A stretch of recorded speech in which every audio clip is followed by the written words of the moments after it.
sapat. Dugo mo ay sapat.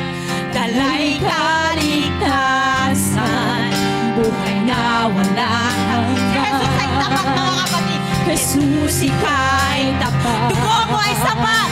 Dugo mo ay dalay kaligtasan. Dalay kaligtasan. Buhay na walang hanggan, mga kapatid. Buhay na walang hanggan. Jesus ika'y tapat. Dugo mo ay sapat. Dalay kaligtasan. Buhay na walang hanggan. Jesus ika'y tapat. Dugo mo ay sapat. Dalay kaligtasan. Buhay na walang hanggan. Kumplihan ko ang Panginoon. Magtitiwala sa'yo, Jesus. Itago mo sa lilim ng iyong kalinga.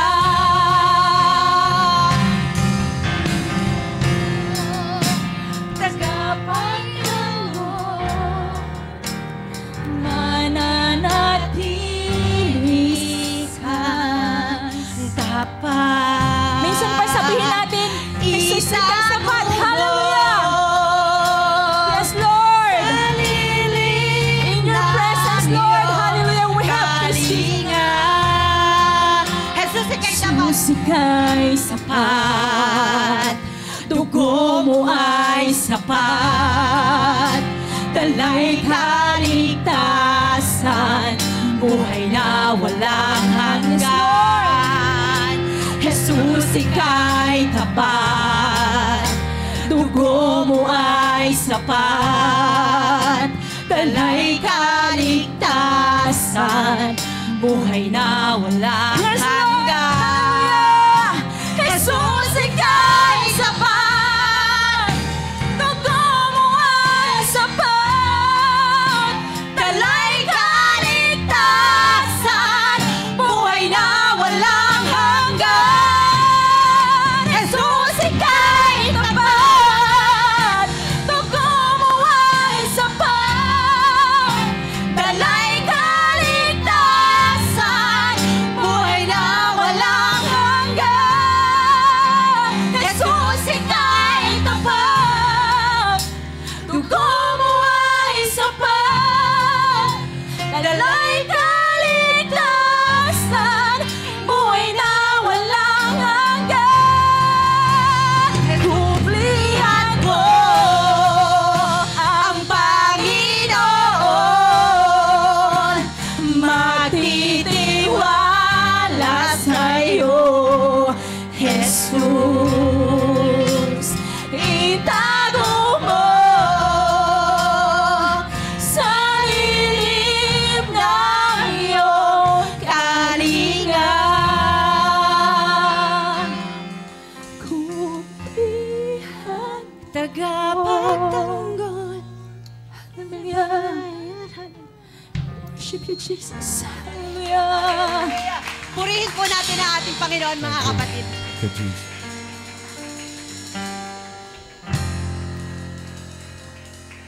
Praise God. Hallelujah. Thank you, Jesus. Hallelujah.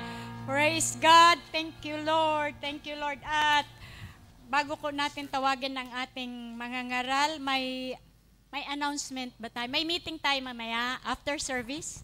Opo, may meeting daw mga leaders lahat.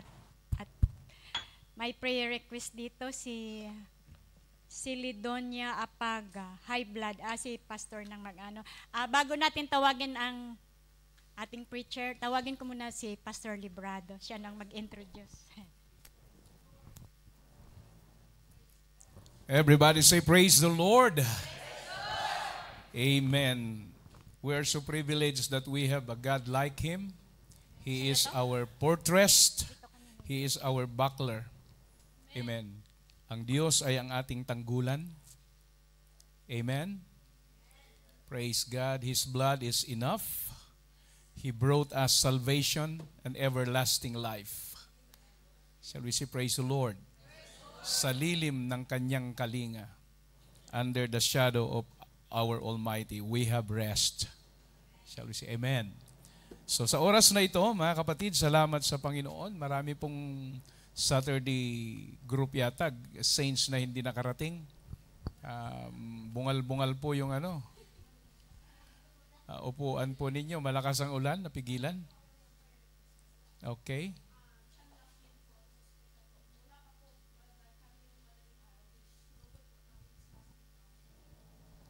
Chinese siya? Okay. Okay, paki-write down kasi mahirap minsan i-pronounce yung pangalan ng Chinese. Baka mabanggit ko siya Tong Choi. Sa Yingpon. Okay, aside sa prayer request ni Sir Jennifer, is there any list of prayer requests here? Okay, Sister Leti. Okay, Silidonia Apaga. Okay, so we include in our prayer high blood pressure. She is in the hospital also right now. Okay. So, kay Alex, mga kapatid, na-stop po yung kanyang fever, kaya lang meron pong vomiting na nangyayari sa kanya. So, ang Panginoon ang magbigay ng kagalingan. Ayan, Chan Lap Yen. Sabi ko, pagka hindi ko nabasa ito, baka baka Jackie Chan ang mabanggit ko dito. Okay, so the rest siguro unspoken. Okay. At victory ni Sister Rosel, mga kapatid, yung kanyang praise God, anak na lalaki si Brother Kevin. Amen. Praise God. Mag-start na bukas sa kanyang new job. Praise God. Victory yan, mga kapatid, dahil laman po ng ating prayer na pagpalain ng Diyos ang ating mga pamilya. Malayo man kayo, mga kapatid, pero ang kamay ng Panginoon ay patuloy na umaabot sa kanila. So yan po yung advantage ng anak ng Diyos. Amen. Because we serve the unlimited God. He is everywhere. Hindi po natin siya mapigilan kung siya'y kumilos. So tayong lahat ay tumayo sa oras na ito, mga kapatid, at ilakip po natin ang mga prayer requests na ito. Hallelujah. Kay Alex, kay Silidonia, kay Chan Lap Yen. Panginoon, salamat sa privilege na ito na kami po ay nagkatipon sa oras na ito, sa lugar na ito, sa isang layunin. Ikaw ay aming sambahin, purihin at pasalamatan sa lahat ng bagay na iyong ginawa sa amin in good times or in bad times. We will praise you and we will give thanks to you. As we come to you, Lord, in faith, we pray for Chan Lap Yin, oh God. She is suffering cough, Lord, and runny nose and fever, and he is now in the hospital. Lord, I pray that reach out this child, oh God, hallelujah, and bring healing upon his physical body. We rebuke the spirit of cough, runny nose, hallelujah, and fever, oh God, in Jesus' name. We speak healing power in your name, oh God, that even, Lord, Alex, Lord Lapinig, we pray, Lord, for his healing right now, oh God. In Jesus' name, abutin mo ang kanyang katawan na mahina, Panginoon, at bigyan mo ng appetite sa kanyang pagkain, ma-stop na po ang kanyang pagbavomit, oh God, in Jesus' name. So anumang cause nito, Panginoon, we rebuke it in Jesus' name, and we declare the healing touch of your unseen hand, Lord, to Alex, and also, Lord, to Silidonia Apaga. Right now, Father, you know her situation. Hallelujah, he's suffering high blood pressure. Dalangin ko, Panginoon, na pag-normalin mo ang kanyang blood pressure, oh God, blood countdown, oh God. Nasa hospital siya ngayon, kaya hinihiling namin, Panginoon, abutin mo ang kanyang pangangailangan. Anumang cause ng high blood na ito, ito'y gagaling sa pangalan ni Jesus na makapangyarihan sa lahat. Dalangin ko rin, Panginoon, sa mga anak mong nandito. Meron po kaming mga unspoken prayer requests. Maybe somebody suffering pain also in their physical body. In the name of Jesus Christ, I command those infirmities, Lord, to be healed right now. In Jesus' name, receive our healing right now. Receive our miracle right now. In the name of the Lord Jesus Christ, we bring back to you glory, honor, thanksgiving. In Jesus' name we pray. Everybody say amen and amen. Come on, shall we give a hand clap of praise? And shall we glorify the name of the Lord? Hallelujah, hallelujah. Praise God. So as we remain standing, it's a privilege for us again that our brother John Philip Contillo is here right now and ready to minister the word of the Lord. Amen. So I would like to ask Brother Jeppy to please come and minister to us the word of the Lord. Sabihin po natin sa kanya, God bless Brother Jeppy.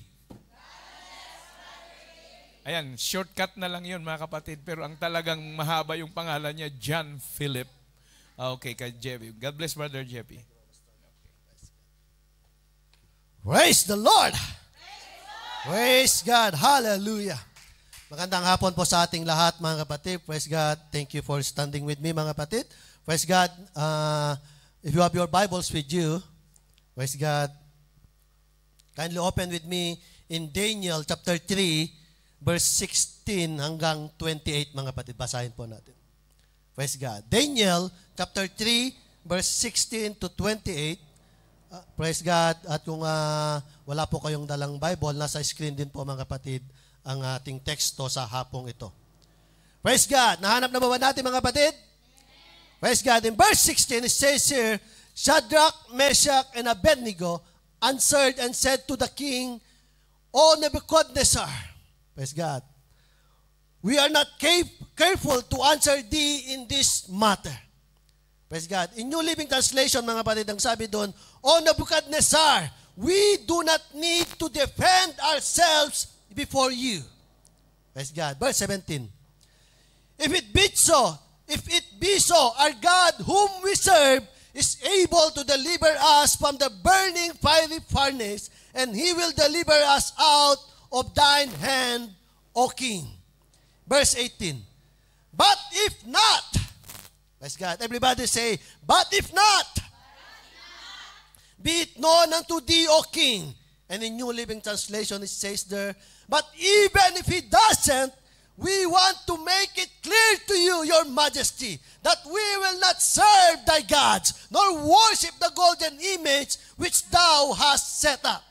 Sa madaling sabi mga kapatid, ang sabi ni Shadrach, Meshach at Abednego, hindi kami sasamba sa iyong rebulto, sasamba lang kami sa aming Diyos na aming pinaglilingkuran. Kahit hindi kami iligtas, sasambahin pa rin namin ang Diyos na lumikha sa amin. Praise God. And verse 19, then was Nebuchadnezzar full of fury, and the form of his visage was changed against Shadrach, Meshach, and Abednego. Nagalit siya mga kapatid. Therefore he spake and commanded that they should hit the furnace 7 times more than it was wont to be heated.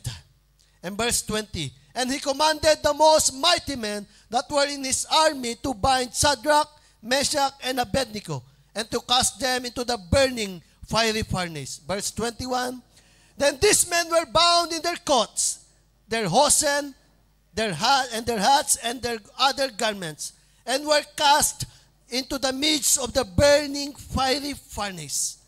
The Bible didn't mention that these two Hebrew boys struggled, mga kapatid, nung sila itinapon sa burning fiery furnace. Verse 22, therefore, because of the king's commandment was urgent, and the furnace exceeding hot, the flames of the fire slew those men that took up Shadrach, Meshach, and Abednego. And verse 23, and these 3 men, Shadrach, Meshach, and Abednego, fell down bound into the midst of the burning fiery furnace. And verse 24, then Nebuchadnezzar, the king, was astonished. Woo!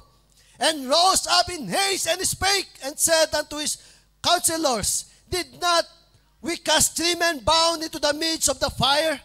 They answered and said unto the king, True, O king. And verse 25, he answered and said, Lo, I see 4 men loose, walking in the midst of the fire, and they have no hurt.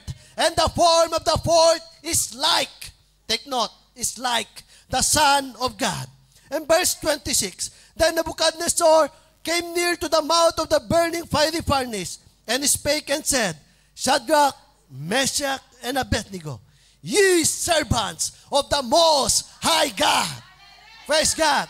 Napansin natin dito mga kapatid, na yung hari, ni-recognize niya ang Diyos ng 3 hallelujah, Hebrew boys, mga kapatid. Come forth and come hither.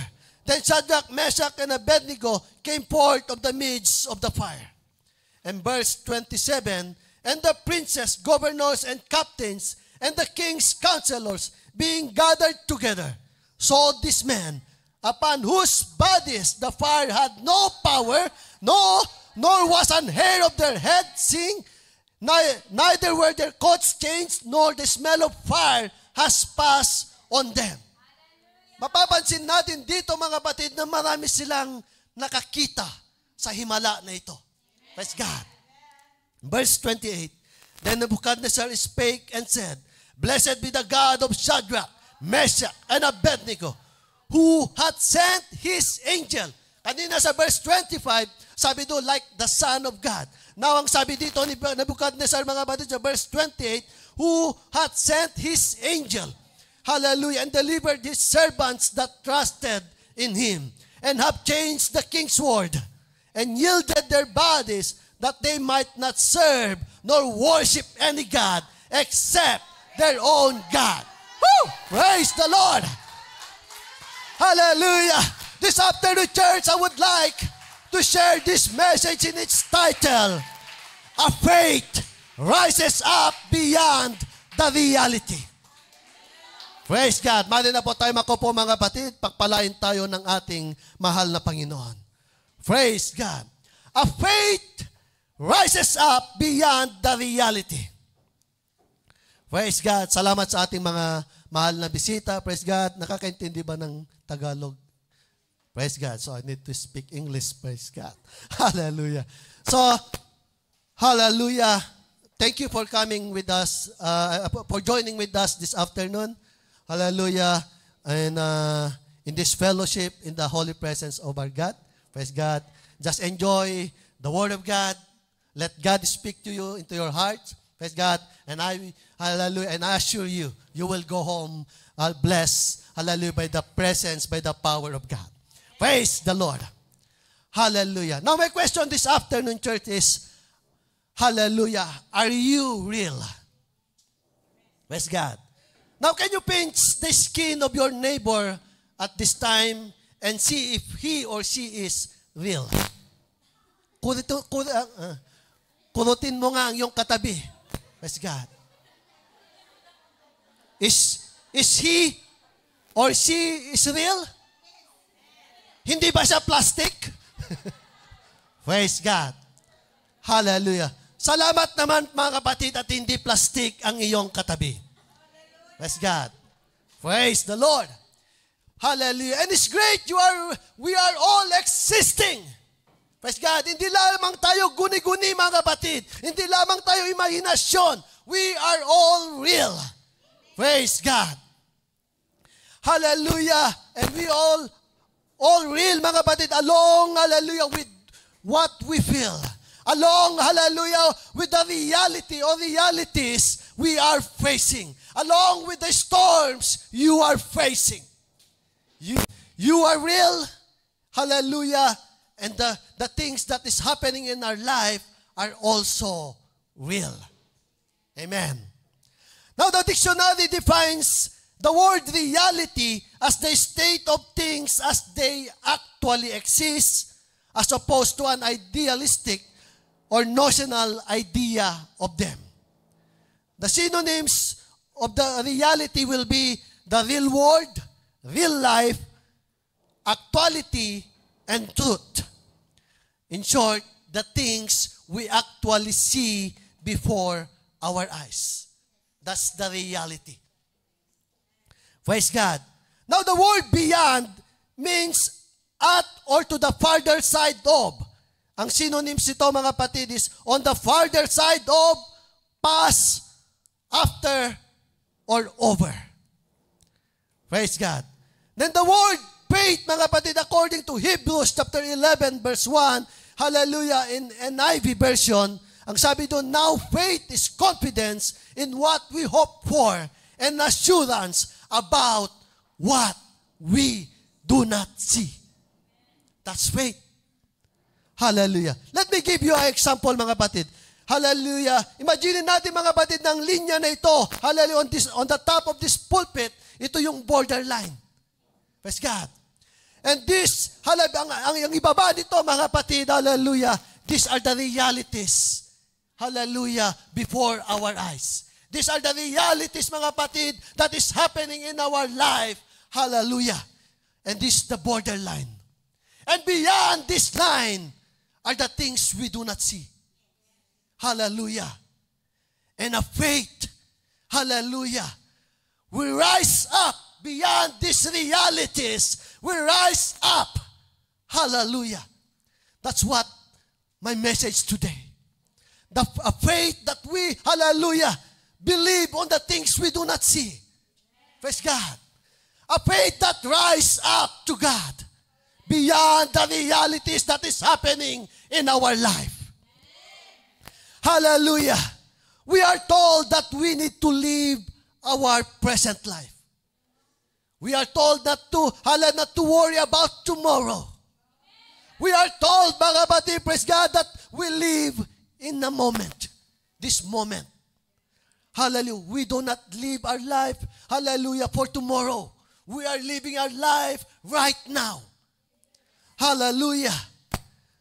But know also that the present life, that this moment, hallelujah, comes along, hallelujah, with troubles, according to Matthew chapter 6, verse 34.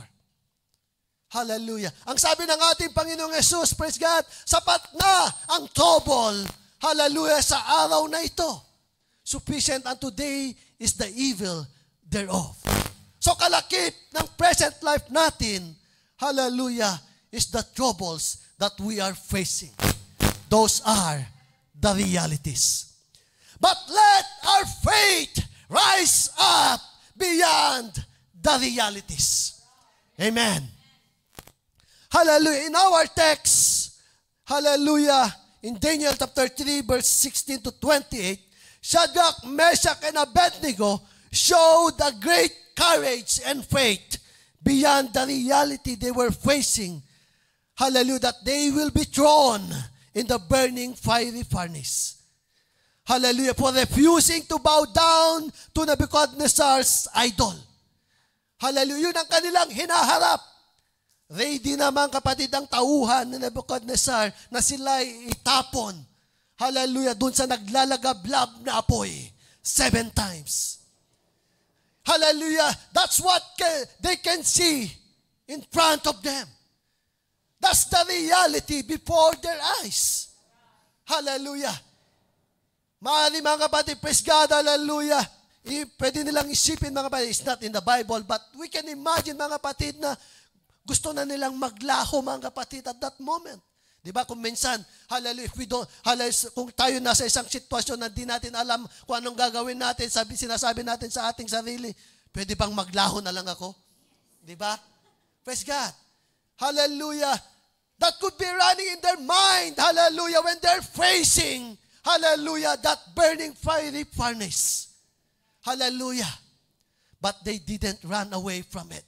The Bible didn't mention that they struggled mga kapatid, hallelujah, against, hallelujah, dun sa mga tauhan ni Nebuchadnezzar na magtatapon sa kanila mga kapatid.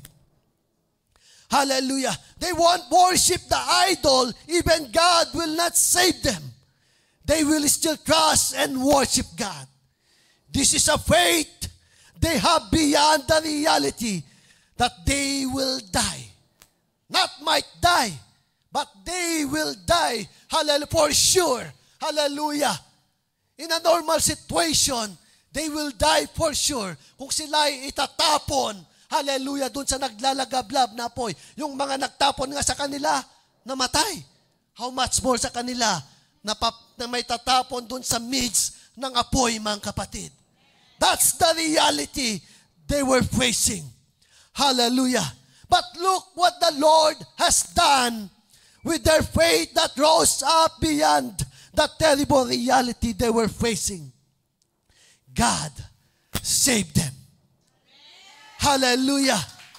And He, hallelujah, or the angel of God even walked with them in the midst of the deadly fire.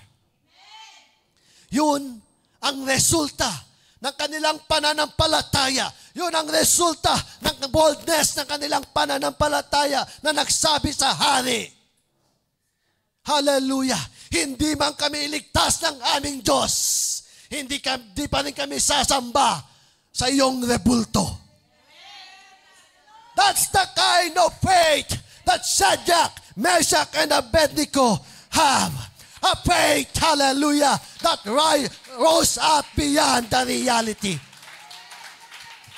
Oh, hallelujah. At ang final result, mga kapatid, ng kanilang pananampalataya in Daniel chapter 3, verse 28 to 30. Praise God.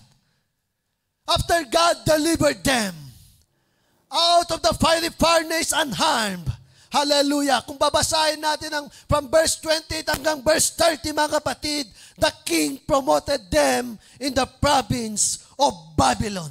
Wow. Woo! Hindi lamang sila iniligtas ng Diyos. Hallelujah. May promotion pa. Hallelujah. After sila iniligtas ng Diyos, here comes the promotion. Woo! Double blessings, mga kapatid. Hallelujah. At hindi lamang isa, hindi lamang dalawa ang nakasaksi nito, mga kapatid. Ang hari. Hallelujah. Ang mga opisyal na matataas ang posisyon at ang mga ibang tao na nandun, mga kapatid, ang nakasaksi sa resulta ng pananampalatayang ito sa Diyos na lumikha sa kanila. Woo! Hallelujah. I want to, hallelujah, share also an illustration sa inyo, mga kapatid, this afternoon. We all know well Daniel's story. Daniel held a high position in the government of Babylon. Hallelujah. At ang kanyang mga fellow officials, mga kapatid, hallelujah, they grew jealous of him because he could interpret dreams, worship his God in a pagan land, and was well regarded by the king. Ganyan kung minsan, mga kapatid, kung tayo'y mga anak ng Diyos, tapat tayong naglilingkod sa Kanya, maraming nagjijilos sa atin. Hallelujah. Hindi man nila sabihin, mga kapatid, hindi nadaan man nila sa pangungutya. Hallelujah. But deep in their hearts, hallelujah, sila ay nagseselos, mga kapatid, sa kung ano ginagawa ng Diyos sa ating mga buhay. Hallelujah. Oh, hallelujah. At first, they tried to find fault in the way he did his job. But he was above reproach in that regard. Pag sinabing above reproach, hallelujah, Daniel did his job perfectly. Kaya maging tapat lamang tayo, mga kapatid, sa ating mga ginagawa. Hayaan natin, mga kapatid, praise God, yung mga taong sumisira sa atin. Mayroong Diyos na buhay, hallelujah, nakasama natin. Maging tapat lamang tayo sa bawat ginagawa po natin. Hallelujah. When they saw his faithfulness to God.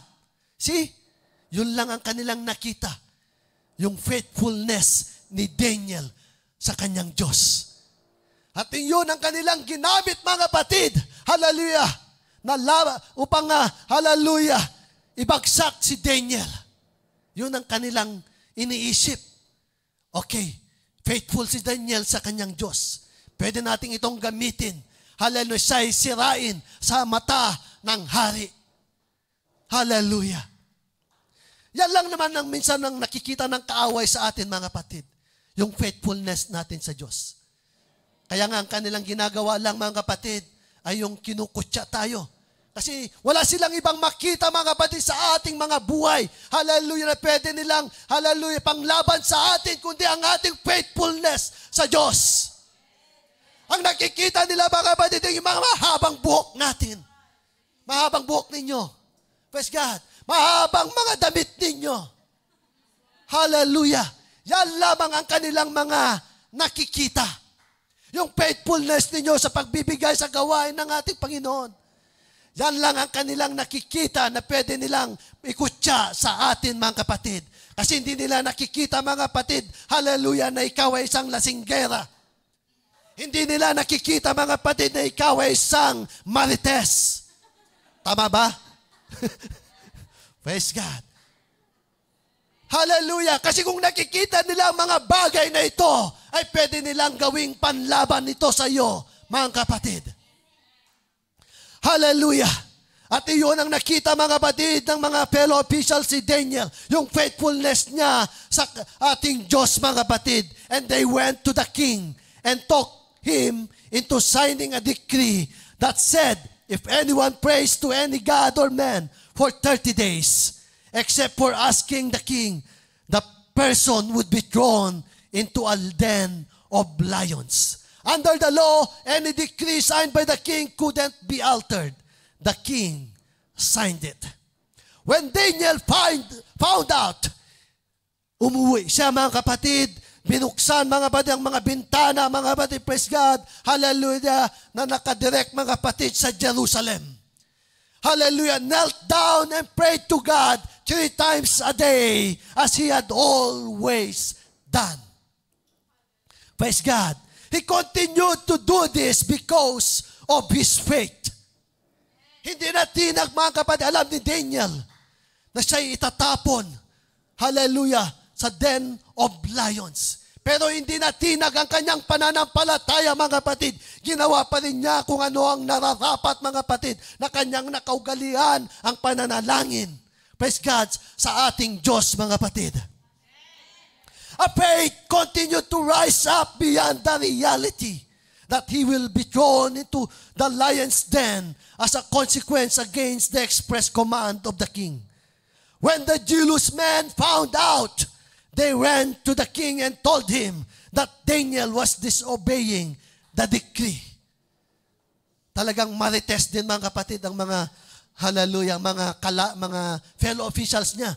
Talagang tinitingnan nila ang bawat galaw niya. At nung nakita nila mga kapatid na nanalangin si Daniel, ang bilis nilang pumunta mga kapatid sa hari. Mahal na hari, may marites kami sa iyo. Praise God. Ang marites na yun ay totoo naman mga kapatid. Talagang nasaksihan nila mga kapatid. At ito'y kanilang dinala sa hari. Praise God. In short mga kapatid, Daniel was arrested and brought to the den of lions. And again, the Bible didn't mention that Daniel struggled along the way and fight back against this arrest. Ina-expect na ni Daniel mga kapatid na, okay, tara na. Praise God. Talaga excited pa si Daniel mga kapatid na pupunta sa den of lions mga kapatid. Alam niya na yun ang consequence ng kanyang faithfulness sa ating Panginoon. Hallelujah, yung kanyang faith, mga kapatid, hallelujah, na that rise up, mga kapatid, beyond the reality. He had a one-night moment with the lions. Hallelujah.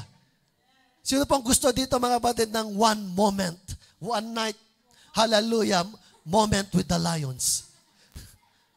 Praise God. Wala, mga kapatid. Di ba? Kasi alam natin, na kapag nailapit tayo sa isang lion, mga kapatid, hallelujah, tayo'y magiging pulutan, mga kapatid. Di ba? That's the reality, mga kapatid, that Daniel was facing. But look what the Lord has done to his faith that continued to rise up beyond the dreadful reality he was facing. The next morning, hallelujah, the king came and Daniel replied that God had sent his angels to shut the lions' mouths so he wasn't hurt. Wow. Look what the Lord has done to this kind of faith. Hallelujah! He was released unharmed, and the king ordered that his false accusers and their families be brought and thrown into the den of lions. The lions tore them to pieces. Hayaan nyo lang yung mga umaaway sa inyo, mga kapatid. Hallelujah, nangungutya sa ating pananampalataya. Hallelujah, meron tayong Diyos na buhay, mga kapatid. Hallelujah, that will give justice to us, mga kapatid. Maybe not in this, hallelujah, in this life, hallelujah, but in the life to come. Hallelujah. After this incident, King Darius then praised Daniel's God. See? Yung hari na naman, mga kapatid. Hallelujah. Pinuri na naman ang Diyos ni Daniel. Kasi mismo ang hari, mga kapatid, nasaksihan niya ang himala na ito, mga kapatid. Hallelujah. Dahil sa pananampalataya ni Daniel sa kanyang Diyos, mga kapatid, na lumikha sa kanya. At dahil nakita ito ni King Darius, mga kapatid, he issued a decree that all in his kingdom should tremble and fear before the God of Daniel. This is what happens when you have this kind of faith. Hallelujah. It will not just affect your life. It will affect the people around you. It will affect the people that will witness. Hallelujah. What will God do to your faith? Hallelujah. Daniel was not only saved from harm, but also continued to serve in the king's court. Hallelujah. And gained even greater influence and respect due to his faith and integrity. Woo! After Daniel was saved, hallelujah, from the mouths of the lions, here comes again the promotion. Double blessings again, mga kapatid. Hallelujah. Dahil sa klase ng pananampalataya that rose up beyond the reality that Daniel was facing. Oh, hallelujah. Pangatlong illustration, mga kapatid. We are also very familiar with Job's story, who experienced extreme trials that God allowed to come upon him in response to the challenge of Satan to God. Hallelujah. Now beyond the reality of these extreme trials, Job said in Job chapter 13 verse 15, though he slay me, yet will I trust in him. But I will maintain mine own ways before him. Biruin mo, mga kapatid, hallelujah, yung reality na kanyang hinaharap, hallelujah, problems after problems, mga kapatid, praise God. Nabanggit pa rin niya, mga kapatid, kahit ako'y patayin ng aking Diyos, yet ako'y pa rin magtitiwala sa Kanya. I will maintain mine own ways before Him. Oh, what a kind of faith, Job, hallelujah. A kind of faith that rose up, hallelujah, beyond the realities that he was facing. Hallelujah. Job, who has no idea at all about God's conversation with Satan, uttered these words. But the truth is, God already commanded Satan before the trials that he should not take away Job's life. Hallelujah. Hindi man alam ni Job, mga batid, ang nangyayari. Hallelujah. Sa conversation ni Satanas at ng ating Diyos. Hallelujah. I-declare na ng Diyos doon, mga kapatid. Hallelujah. Huwag mong, hallelujah, kukunin ang buhay ni Job. Hallelujah. At ito naman si Job, mga kapatid. Hallelujah. Na kahit patayin ako ng aking Diyos. Kasi hindi niya alam eh. Kung alam lamang niya, mga kapatid, hindi niya sasabihin. Hallelujah. Kasi pwede siyang mamatay, mga kapatid. Hallelujah, sa mga nangyayari sa kanyang buhay. Praise God. But he has a faith that rose up beyond the realities, hallelujah, that he was facing. Job also said in Job chapter 23, verse 8 to 9, behold, I go forward, but he is not there, and backward, but I cannot perceive him. On the left hand, where he doth work, but I cannot behold him. Hallelujah. He hideth himself on the right hand, that I cannot see him. Praise God. This was also the reality that Job was facing. He was eager, hallelujah, to talk to God. Hallelujah. He was eager, hallelujah, to meet God. But God was nowhere to be found by Job. This was a reality that Job was facing. But look in verse 10. Hallelujah, despite this reality, he said, but he knoweth the way that I take. When he had tried me, I shall come forth as gold. Hallelujah. This was a faith na kahit hindi niya masumpungan ang presensya ng Diyos, sinasabi pa rin niya, mga kapatid, alam ng aking Diyos ang aking buhay. Alam ng aking Diyos ang aking pinagdadaanan. At lalabas akong ginto pagkatapos ng mga pagsubok na ito. What's a declaration of Job because of his faith? A faith that rose up beyond the reality that was happening in his life. Hallelujah. And look what the Lord has done to this kind of faith that continues to rise up beyond the extreme realities he was facing. In Job chapter 42, verse 10. And the Lord turned the captivity of Job when he prayed for his friends. Also the Lord gave Job twice as much as he had before. Woo! Double blessings again, mga kapatid. Hallelujah! See, hindi natutulog ang Diyos. There were times, or there will be time in our life, hallelujah, when we are facing, hallelujah, realities of problems and trials in our life, at hindi natin maramdaman ang presensya ng Diyos. Lumalapit tayo sa Diyos na nanalangin, pero parang bang ang layo-layo ng ating Diyos. Yun ay pakiramdam natin, mga kapatid. Hallelujah. At yung pakiramdam na yun, mga kapatid, that it seems like a reality, mga kapatid. Hallelujah. Dahil yun ang nararamdaman natin. But in the spiritual world, the reality is, God is not abandoning you.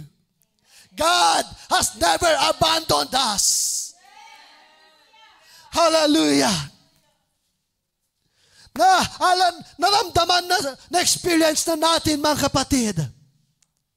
Hallelujah, that I myself as well, mga kapatid, when we come to the Lord, ang bigat-bigat ng problema, pagsubok natin, pero parang hindi tayo napapakinggan ng Diyos. Hallelujah. And because, mga kapatid, dahil dito, mga kapatid, hallelujah, kung minsan nanghihina yung pananampalataya natin. Dahil dito, kung minsan, mga kapatid, hallelujah, yung ibang kapatid natin ay nawala na sa paglilingkod sa Panginoon. Dahil sa kanilang paningin, mga kapatid, that was the reality. Wala na ang Diyos, iniwan na ako ng Diyos. Yun ang kanilang mga kapatid, hallelujah. Tumatakbo sa kanilang kaisipan. Because that was the reality that they can see in their eyes. Patay ang aking Diyos, hindi niya sinasagot ang aking panalangin.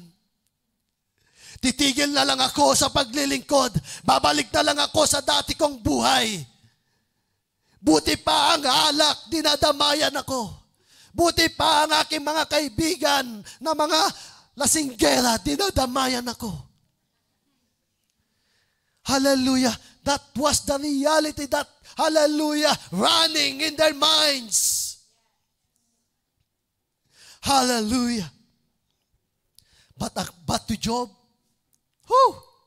yung mga kaibigan niya, praise God, hallelujah. Nung una mga kapatid, hallelujah, parang, hallelujah, wala silang silbi kay Job mga kapatid. Sa paningin ni Job mga kapatid, wala silang silbi. But his friends was there with him. Hindi man magaganda yung mga sinasabi nila mga kapatid according to Job's ears mga kapatid. Hallelujah. But his friends was there with him. Hallelujah. Hallelujah. Di ba? Hindi naman siya iniwan ng kanyang mga kaibigan. Hallelujah. Kaya in the end mga kapatid, hallelujah, when Job prayed for his friends, hallelujah, nagkaroon na ng reconciliation mga kapatid. Nagkaroon mga kapatid ng magandang relasyon muli mga kapatid. Ang sabi ng Diyos, okay Job, bibigyan kita ng double blessings. Yung mga nawala sa'yo, hallelujah, dodoblehin ko. Kaya ang sabi ng Diyos mga kapatid, hallelujah, yung mga nawala sa atin mga kapatid, hallelujah, when we are facing trials, ang sabi ng Diyos, as long as we have faith that hallelujah rises up beyond the reality, ibabalik ko sa iyo ang lahat ng nawala sa iyo. Dodoblehin ko pa.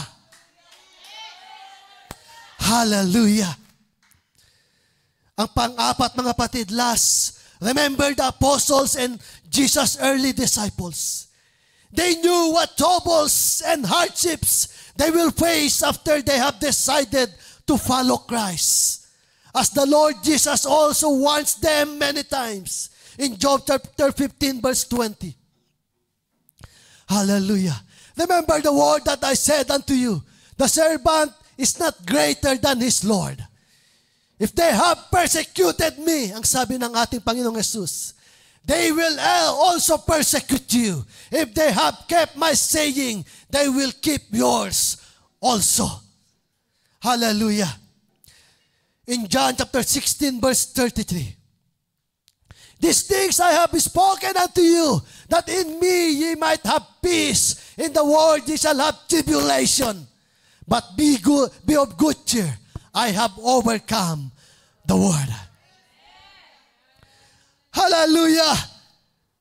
The apostles and Jesus' early disciples knew these realities of being a Christian. Hallelujah. They will be mocked, imprisoned, tortured, and even put to death. But their faith rose up beyond these extreme realities. Hallelujah. As they were empowered. Hallelujah. As they were equipped with the power of the Holy Ghost. When they received the Holy Ghost in Acts chapter 1 verse 8, they received power. And they have this kind of faith that rose up beyond the prison. They have this kind of faith beyond the tortured. They have this kind of faith beyond the mockings. They have this kind of faith, hallelujah, beyond all the things, the terrible things that they were facing. Hallelujah, that situation of life and death. Beyond all this, they have this kind of faith. Hallelujah to our Lord Jesus Christ. And look what the Lord has done with this kind of faith. He promised them and us that He will be with them. And us even unto the end of the world. In 1 Peter chapter 1 verse 7. Hallelujah. That the trial of your faith, being much more precious than of gold that perisheth, though it be tried with fire, might be found unto praise and honor and glory at the appearing of Jesus Christ. Ito ang magiging resulta ng ating pananampalataya that rises up beyond the reality that we are facing today. We will have praise and honor and glory when Christ returns. Woo! God will bless our life here on earth. God will also bless our life in heaven. Double blessings. Hallelujah. Shadrach, Meshach, and Abednego, Daniel, Job, Christ's apostles and early disciples, and many Bible characters in their flesh may have felt some fears and worries against all the terrible realities they were facing. Bilang isang tao, hallelujah, maaari nakaramdam sila ng takot, nakaramdam sila mga kapatid ng worry, though the Bible didn't, hallelujah, stated that. But if we will imagine it, bilang isang tao, hallelujah, maaaring tumakbo sa kanilang kaisipan, mga kapatid, maaaring naramdaman nila ang takot at pagkabahala. Hallelujah. Against the actuality that their eyes were seeing. But they chose to focus on God, who is way bigger than the realities they were seeing. Hallelujah. Nakaramdam man sila ng takot, mga kapatid. But they chose to look upon God. Lord, hallelujah, mabigat man ang aking pagsubok na hinaharap. Lord, masakit man ang aking nararamdaman. But I will choose to look upon you because you are bigger than these realities I am facing right now. Hallelujah. They chose to have faith and trust in God, who is in control of everything in their life. Church, don't you know that the enemy of our faith, hallelujah, is not doubt nor fear, but is our sight. Ang ating mga mata, ang kalaban ng ating pananampalataya. The things that we are seeing, the things that we see, mga kapatid, yan ang kalaban ng ating pananampalataya. It's the reality we see before us and around us. Hallelujah. But I came to this place this afternoon, church, to encourage you that let your faith rises up beyond what we see, mga kapatid, beyond the realities our eyes are seeing. Hallelujah. If you have literal eyes to see what is happening, to see the realities before us, we also have the eyes of faith. Hallelujah. The things we do not see, we have the eyes of faith. Hallelujah. To see, hallelujah, how big our God is. Hallelujah. We have the eyes of faith to see who is your God you are serving. We have the eyes of faith to see what these abilities, how capable our God is in our life. Hallelujah. God is able to save, hallelujah, Shadrach, Meshach, and Abednego. God is able to save Job, mga kapatid, praise God, and even Daniel, and even the apostles. Hallelujah. God is still able to save us. God is still able, hallelujah, to rescue us in all the realities we are facing today.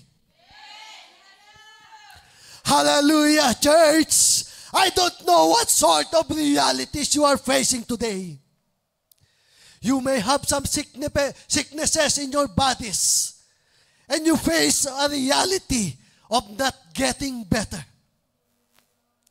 Despite of the prayers and medications you are taking. Lord, pray ako ng pray na tanggalin mo. Pagalingin mo ako, Panginoon. Pray ako ng pray, Lord, pray mo ang mga gamot na aking tinetake para ako'y gumaling. But you are facing, hallelujah, na hindi ka gumagaling mga batid. Hindi naalis ang sakit, hallelujah, sa iyong katawan. That's the reality. Hallelujah. That sometimes there's already a lot of prayers, months after months, years after years, but the disease, the sicknesses is still there. That's a reality we are facing. Hallelujah. But I'm telling you this afternoon, like Shadrach, Meshach, and Abednego, who declared that even their God is not going to save them, they will still worship Him. Hallelujah. Mga kapatid ko sa Panginoon, whoever have sicknesses in their bodies today, have the courage to declare this afternoon that even your God will not heal you. That even your God will not remove your sicknesses in your body. You will declare, I will still worship you, Lord. Let your faith rise up beyond the reality you are facing. And see what the Lord will do to that kind of faith. Remember Shadrach, Meshach, and Abednego. Hallelujah. And the other illustrations that I share you this afternoon.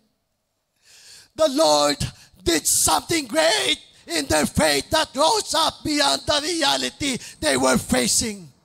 The same God that we are serving today can do the same thing in our life. He will come to save you. He will come to heal you. He will come to rescue you. And after that, here comes the other blessings. Here comes the promotions. Here comes, hallelujah, the favor. Blessings after blessings will flow into your life.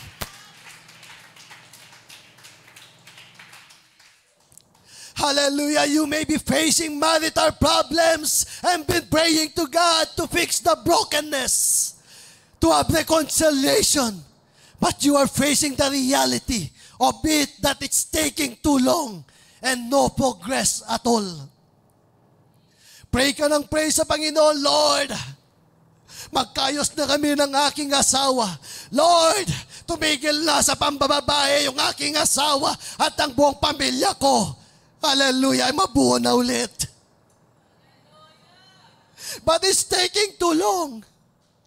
Nang bababae pa rin yung asawa mo. Hallelujah. Hindi lang isa, kundi dalawa, tatlo. Dahil sobrang gwapo niya. Hallelujah. But the reality is, many years already, you've been praying to God. And still, hallelujah, no progress at all. Hallelujah. That's a reality that some of us, hallelujah, are facing. But I want to encourage you that despite this, na para bang walang progress, let your faith rise up beyond this reality and see what the Lord will do to this kind of faith. Hindi natutulog ang Diyos. He knows everything that is happening in our life. You may be facing trials after trials, and you seem experiencing tiredness and hopelessness. The reality of your thoughts may be saying, I'm done with this. Pagod na ako. I'm giving up. Wala na bang katapusan nito?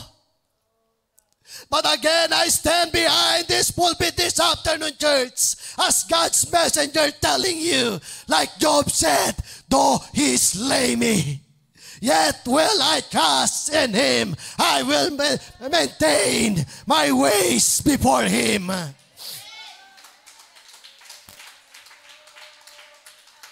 Hallelujah! Lord, hindi ko man maramdaman ang iyong presensya. I will still praise you. I will still trust you. Lord, pakiramdam ko ang layo-layo mo, but I will still trust in you, Lord. Do not give up. Let your faith rises up beyond the reality you are facing and trust in Him. Hallelujah! Kung ikaw, hallelujah, nang hihina sa hapong ito, hallelujah, do not give up. Get up, rise up, and trust in God. Hallelujah! And see what the Lord will do. Whatever you lost along the process, God will restore it and even better and even the best. Woo, hallelujah. You may be facing betrayals. You may be facing oppositions and persecutions and tribulations of some sort. And the realities of pains, difficulties, struggles, and discouragements is hitting you to the core this afternoon. But I would like to lift up your spirits to the Word of God, that like Daniel and the apostles and Christ's early disciples who have first-hand experiences in this kind of situations and troubles, and yet they maintained and even rises up their faith beyond these dangerous realities. Church, let your faith rises up beyond the realities of your pains, beyond the realities of your discomforts, discouragements, difficulties, and struggles, and see what the Lord will do. The Lord has promised to us that He will not leave us nor forsake us. He will be with us even unto the end of the world. Keep yourself in the holy presence of God and be strong and come out as gold. And see what the Lord will do. And see what the Lord will give to you and to your family and will give to the people around you. Shall we all stand, mga kapatid? Praise God.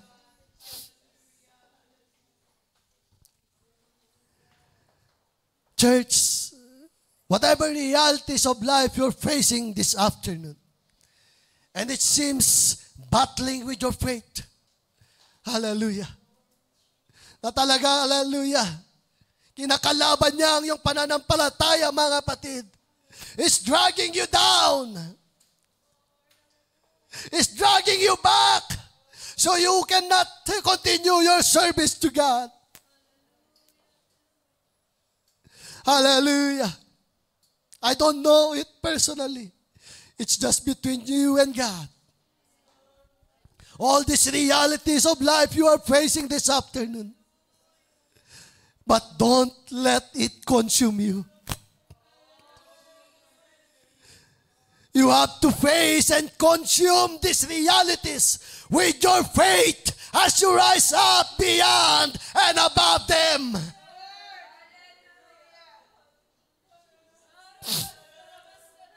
Do not give up. You have a hope in Christ Jesus. Not only you can experience it firsthand, what the Lord will do and give, but you can also impact and influence the people around you. Nebuchadnezzar, King Darius, and all the other people witness the miracles because of this kind of faith. Hallelujah. The children of God has. Same with us, mga kapatid. Kung meron tayong ganitong pananampalataya, hallelujah, that rises up, hallelujah, beyond the realities we are facing. Ang iyong pamilya, ang iyong kaibigan, ang iyong employer, ang iyong kapatid na nanghihina will witness the result of this kind of faith. Hallelujah, hallelujah. In this world, you don't live your life for yourself only. You also live your life for others and to the Lord. Hallelujah. So in every realities of circumstances you face, the good and the bad times, keep your faith. Rise up. Keep your faith, rise up. Keep it connected to the God of miracles. Keep it connected to the God who is powerful, who is able, who is in control of everything. I now open the altar. You can come to the altar. Bring someone with you to the altar. Bring someone with you to the altar.